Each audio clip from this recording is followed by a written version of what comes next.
Welcome to This Week in Local, a Localogy podcast featuring lively conversations about the local digital ecosystem, hosted by Localogy analysts Mike Bolin and Charles Laughlin. Hello, everyone, and welcome to This Week in Local. I'm Charles Laughlin, Senior Analyst at Localogy. And today I'm joined by Josh Scherman, who is with B2B Software Advisors. Did I get that right, Josh? You did, Charlie. Welcome to the podcast. How are you doing today? Thank you. It's great to be here. I'm doing well. Great. So we have a specific thing to talk about today, and that's what you refer to as BD-driven M&A. Now, I'm sort of treating this as a coinage of yours. Is it, or is it a common phrase out there that you just happen to use? I always hesitate to take full credit for what can to some feel like a fairly standard saying, but I can't say I've heard it in a way that, or as commonly as I use it. Maybe that's the right way to say it. And when I started B2B Software Advisors, we can get into, that was just the first thing that popped into my head was I just want to focus on this, biz dev led M&A approach. Which I'm sure we'll get into what that means in a moment. So what I want to do is quickly have you establish your credentials for talking about BD-driven M&A. Sure. And we met first when you were at SurePath, which was, right. You can tell us what that was. Why don't you just walk us through a few of your stops along the way that kind of set you up to be a subject matter expert here? Happy to. And again, it's really great to be here. So I started my career in I'll call it banking. It's more on the debt capital markets side, non-tech and really non-M&A, to be clear.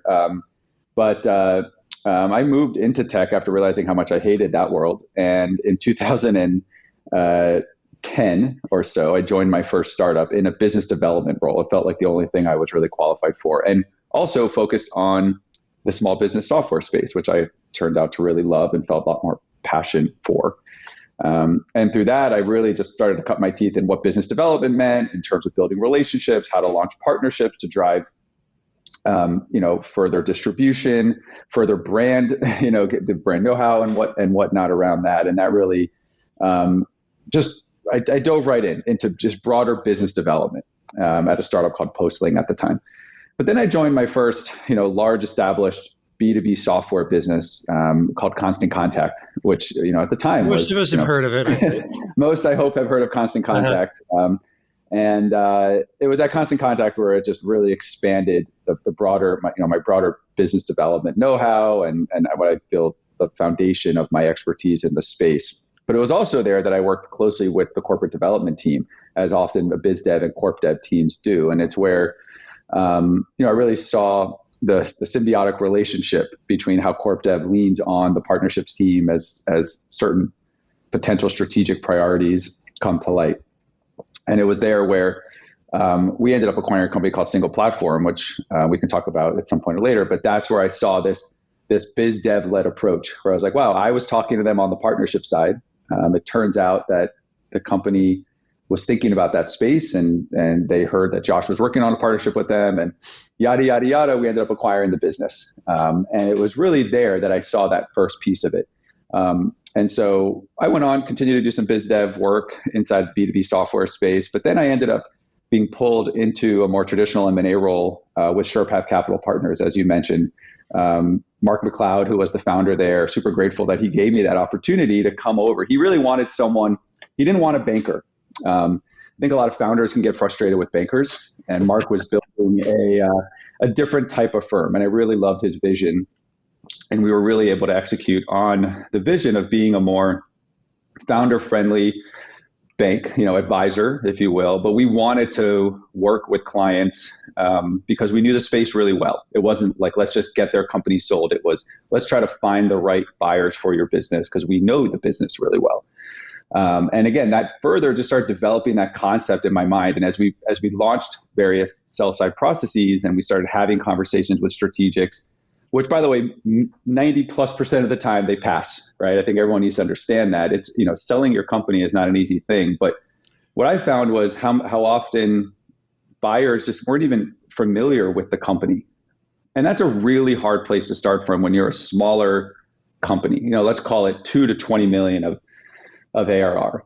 Typically, those types of deals are not revenue driven, they're product driven. And if someone's going to make a product purchase, there usually needs to be an established relationship in place of some kind, which we can unpack. So it was at SurePath that I continued to just like the most successful processes were those, where the outcome went to a known buyer. And then the harder ones were when no one knew who they were. Yeah. And as Mark decided to move on, as he's talked about, and go on to do his own more coaching, more personal one-to-one coaching, I decided to launch my own firm about 3 years ago called B2B Software Advisors, where I really bring together those two worlds. And when I was thinking about doing my own thing and thinking about what I wanted to focus on, that's what I felt the most passion for, Charlie, was really this concept of like helping founders build a path to an exit through business development. Okay. And that's what I do here. Okay. So let's get into that a little bit. First of all, just a quick note. Mark, you mentioned Mark McLeod, who I know as well. And he is the former CFO of FreshBooks, right?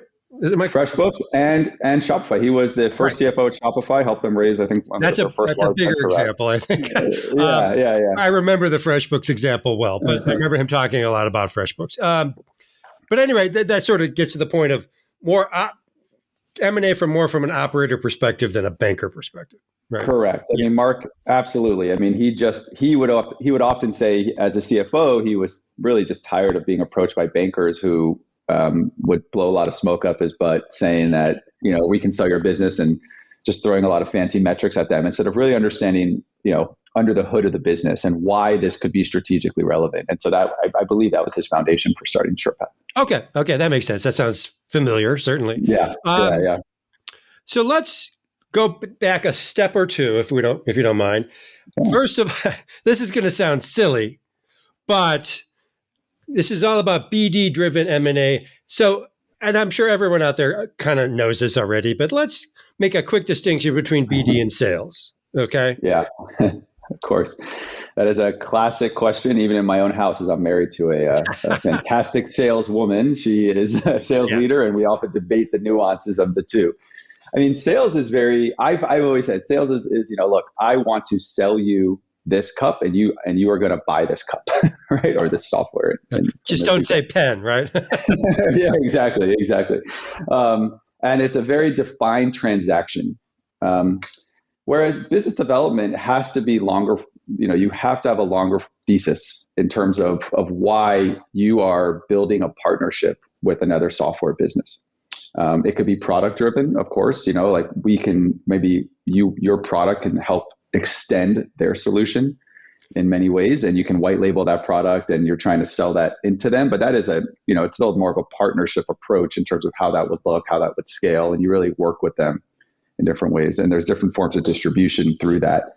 There's, building an integration, which is a very popular path to a partnership with many B2B software businesses. And it's, the building the relationship internally at the other party. It's getting the buy-in to develop that integration, and then getting the buy-in from the go-to-market teams to actually promote and work together on what a path looks like. And I often say, the reality is oftentimes with partnerships, which is, can be used interchangeably with business development. I actually continue to hear folks who are saying they don't even want to use biz dev anymore. They want to specifically I see partnership in titles more now. Yeah, I agree. And I would agree with that. And so through a partnership, it's more of, building a long-term roadmap to recurring revenue through a channel. Whereas, sales is, look, we're going to sell it's a one-to-one sale to this customer, and we're going to, get revenue, book revenue now, and hopefully they renew in a year. But, it's just a more long-term in nature. And I think for me, why I say biz dev led M&A, is because it does have to stay broad.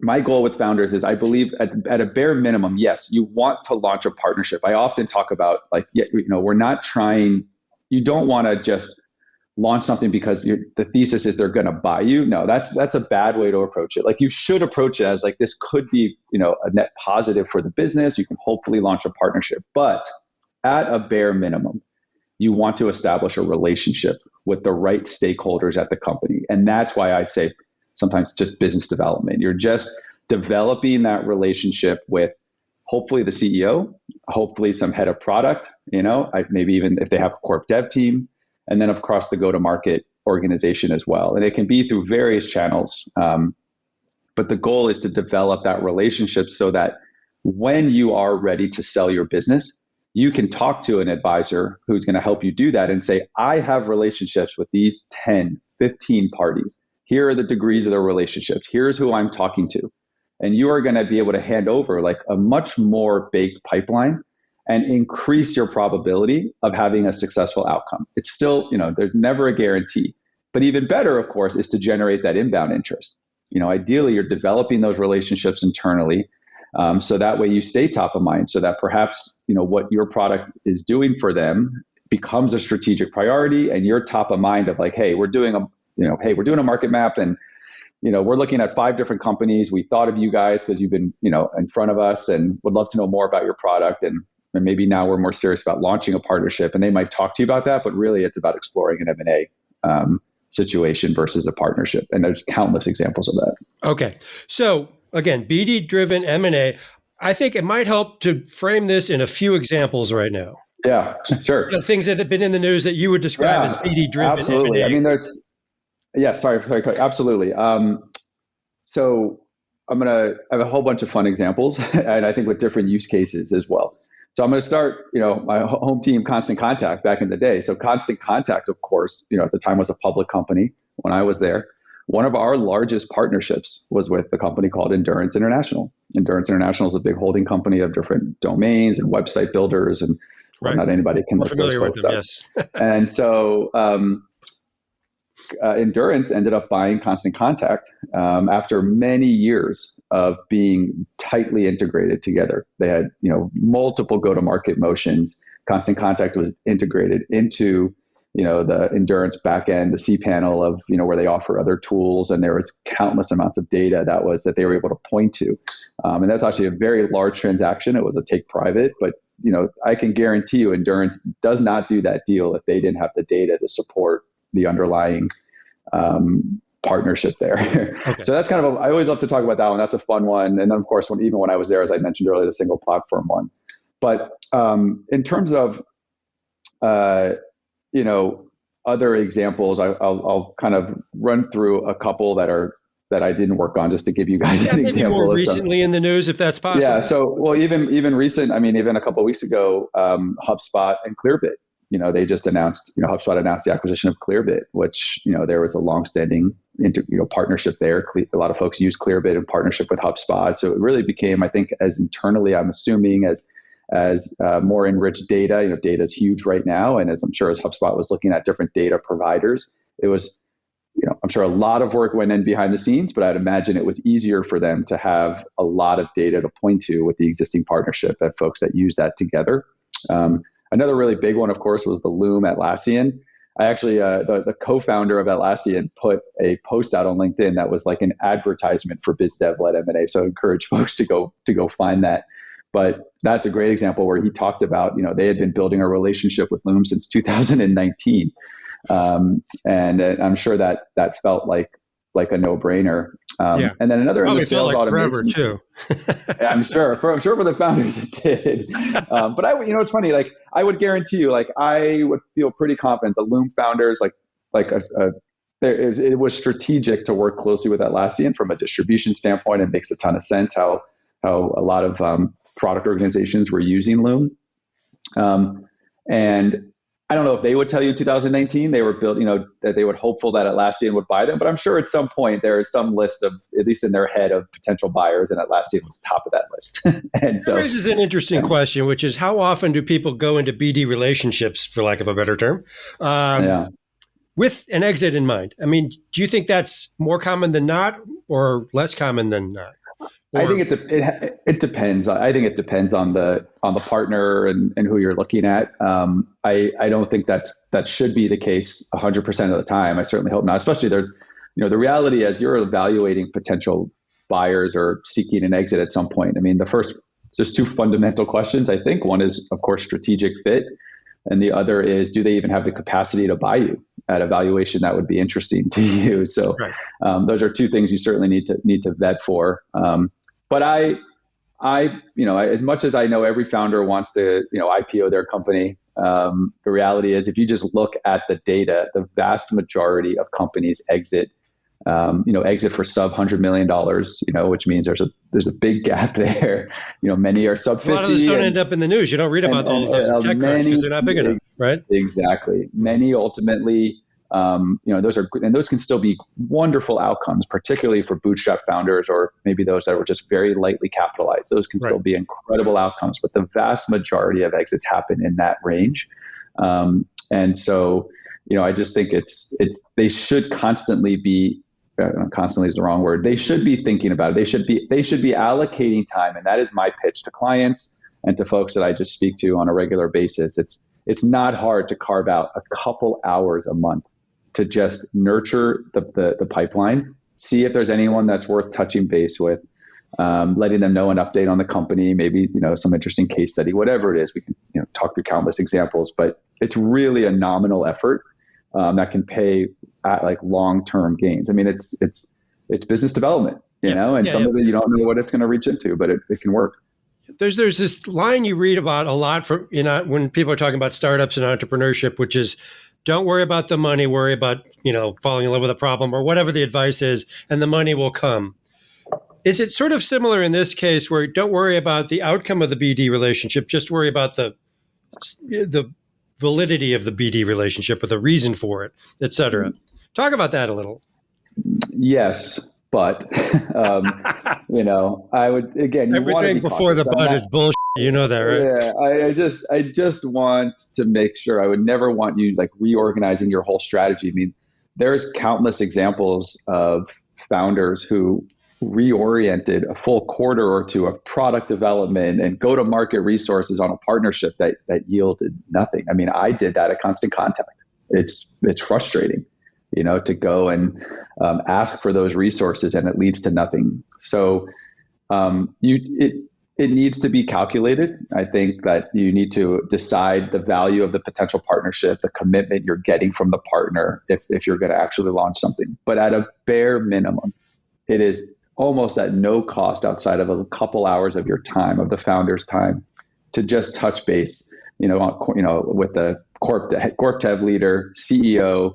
There's countless reasons to just stay top of mind. That doesn't entail moving resources, but you do want to be in that discussion. There's no worse feeling from an M&A perspective of hearing one of your competitors got bought and you didn't even get a phone call.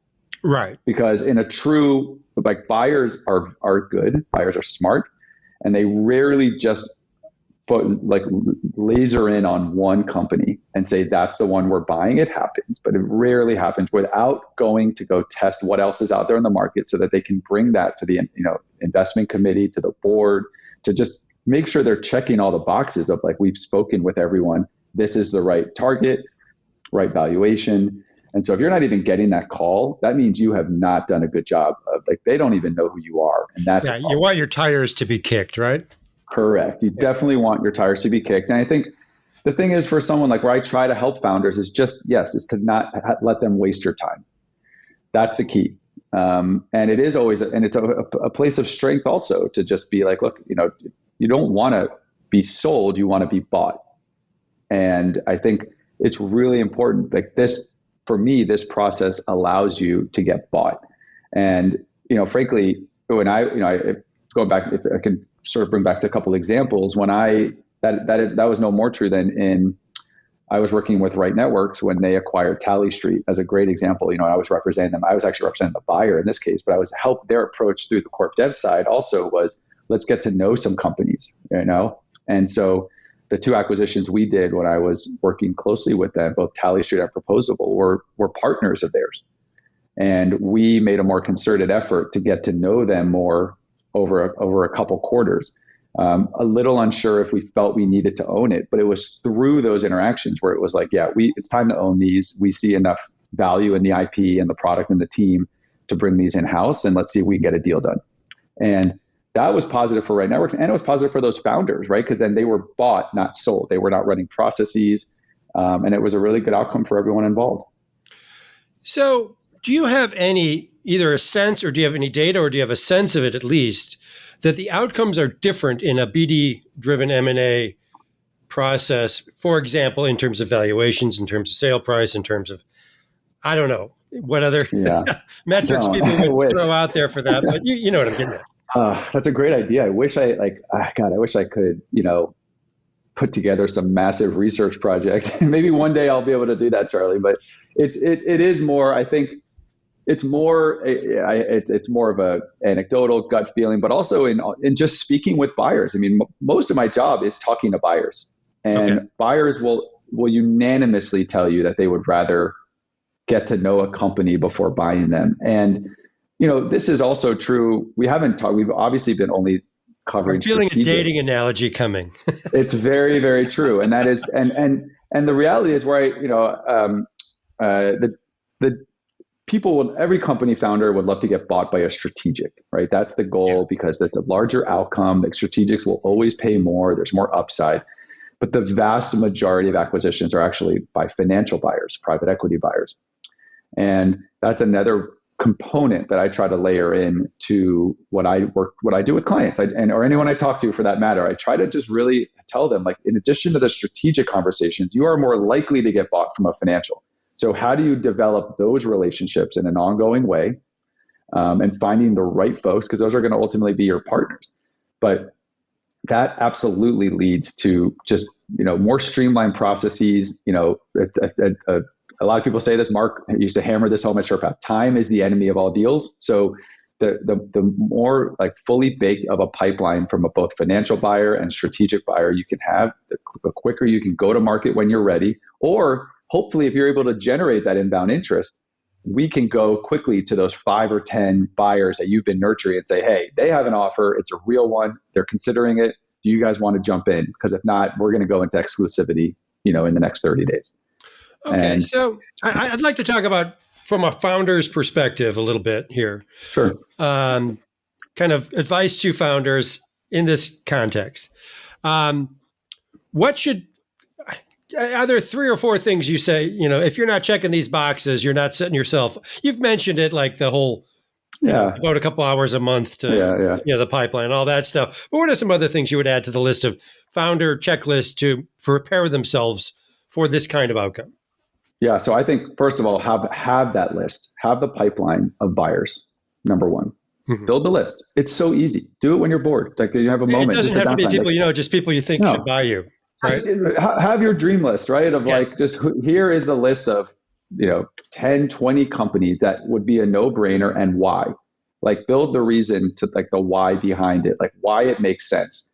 And then you just need to start working backwards from there. Do you have any resources allocated to any of these partners today? Are you currently integrated? Like, where are you? Like, kind of start mapping your relationships a little bit. If you have a biz dev team, they don't need to know you're doing this through an M&A lens, but start adding these names to their pipeline and tying some KPIs so that they can try to start launching those. And it's, and then I would say it's so basic, blocking and tackling, but add on your calendar once a month, a 1-hour block to visit that pipeline.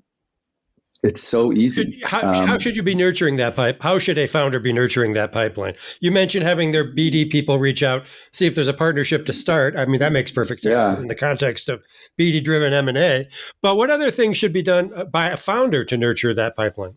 I think the founder, depending on the target, should be trying to touch base with either the CEO at that company, or some head of corp dev at the company, or if they're more of a product person, ideally a head of product, the decision makers. There's always going to be, cheerleaders in a company for an acquisition, but you really want to nurture the decision maker relationships. Cheerleaders can do a lot of cheering, but sometimes that's exactly all they do, right? Exactly. And this is where it's like sales, right? I mean, this is like sales terminology, right? Of finding who your champion is and who the cheerleaders are and whatnot. But again, it might not be appropriate every month, but sending company updates or touching base if by some chance you're going to be at a conference where they're going to be at, would love to, grab you for 15, 20 minutes and talk about, a partnership or how we could work together, finding the right path to just touch base where it doesn't feel. Is it the sort of thing where you don't mention exit until it's time to mention exit? How do you think about the nature of these interactions? Yeah, I always love this. I personally believe, like, look, if you're seeking an exit in let's call it north of a year, 12 to 18 months, 12 to 24 months. I don't think there's anything wrong with saying that to a founder of like, look, like we're heads down. We're really excited about the company. This is what's working. We're going to double down on this over the next 12 months. And then, look, I've been doing this for a certain number of years, and I'm probably going to pick my head up at that point and start, pursuing an exit either formally or informally. And I don't think there's anything wrong with that, like whatsoever.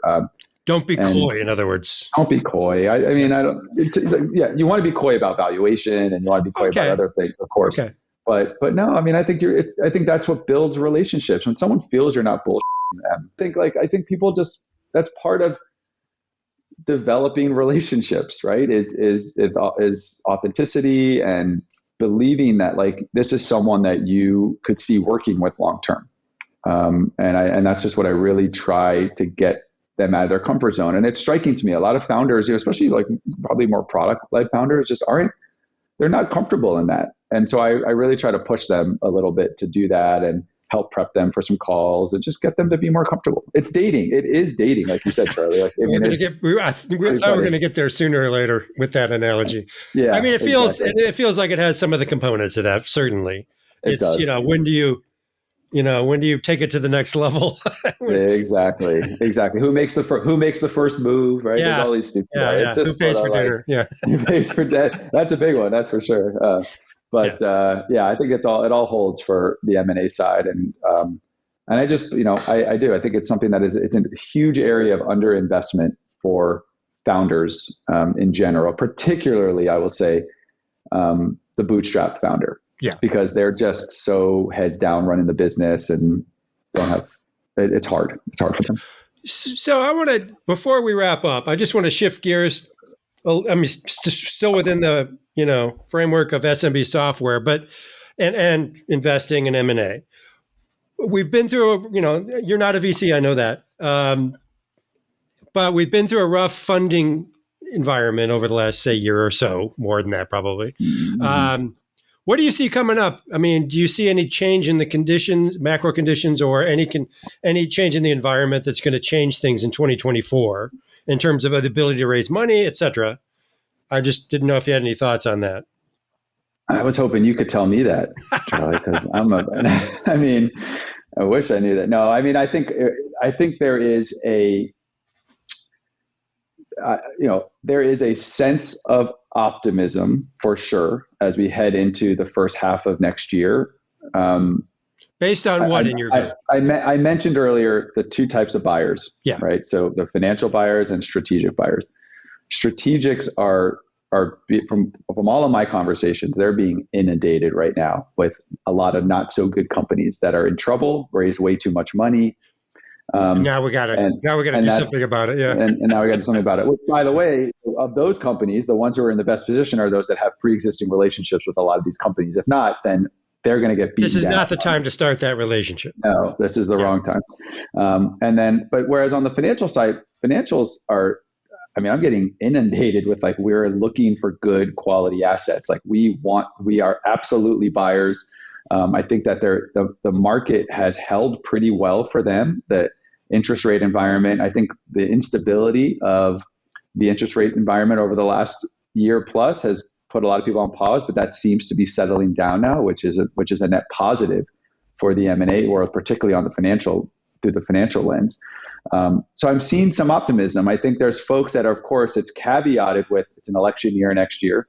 And so a lot of what I am relaying, frankly, from buyers that I'm talking to, that I'm relaying to clients and friends is, the first half of next year could be really good. If you're a solid company, it could be really good for you. But there's just the uncertainty of an election year and the broader macroeconomic environment beyond then is tough to say. So I have been, for the first time, I told a lot of folks in this year, if you don't need to sell, don't sell your company. It's just not worth it. That tone has shifted. If you are looking to sell, it could be a good window. Whereas later in the year, TBD. It's just it can't go beyond a couple quarters out. That's a fair summary, not unhelpful. Last very quick question is: as somebody observes SMB software, are there any areas in terms of business formation, fintech has obviously been huge and all these other things, but are there sectors that you're excited about in the near term? Vertical SaaS continues to be the place to be. I think horizontal SaaS is getting harder and harder for a lot of buyers because it's been saturated and beaten down. So I think if you can pick a swim lane inside of inside of the SMB space, that's where you're seeing a lot of interest, like very niche, specific, vertical, small business solutions are just driving a lot of the interest right now. Okay, Josh, this has been a lot of fun. We're going to have to end it there. Perfect. Thanks, everyone, for listening. This has been This Week in Local. Stay tuned every week for more episodes. I'm Charles Laughlin. My co-host is Mike Boland. Thanks to today's guest, Josh Scherman of B2B Software Advisors. You can find the show on all major podcast networks, and you can learn more at localogy.com. Please subscribe, like, and review this podcast. Your engagement really helps others find us. Our producer is Dara Sweat. Thanks for listening, and see you next week. Thank you for tuning in to this week's episode of Localogy's This Week in Local with Mike Boland and Charles Laughlin. Be sure to subscribe for more.